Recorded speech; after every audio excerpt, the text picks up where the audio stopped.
Hvala što pratite naš kanal. Balkanka Serbika zna. Lajkujte i pretplatite se na naš kanal.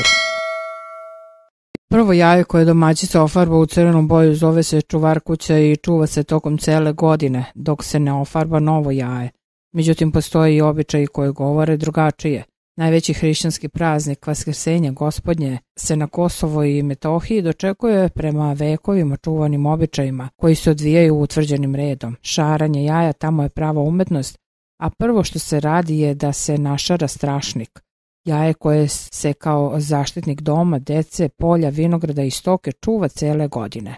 Običaj je da se u svakom domu našaraju 3 strašnika sa istim motivom, jednim krstom ili više njih.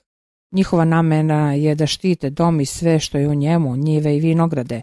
Na jajima se ispisuje Hristos Vaskrse, vaistinu Vaskrse, a obavezno se našara jaje mlada koje se daruje momcima spremnim za ženidbu.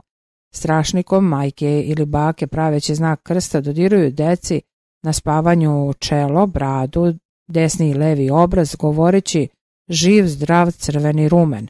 Jaja se farbaju na veliki četvrtak, uglačaju mašću ili uljem i odlažu u ostavu do trenutka kada će ih domaćica staviti na vaskršnju svečanu trpezu sa radosnim pozdravom Hristos Voskrese, kojoj ukućani jednoglasno odgovaraju vaistinu Voskrese.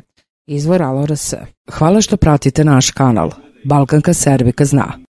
Lajkujte i pretplatite se na naš kanal.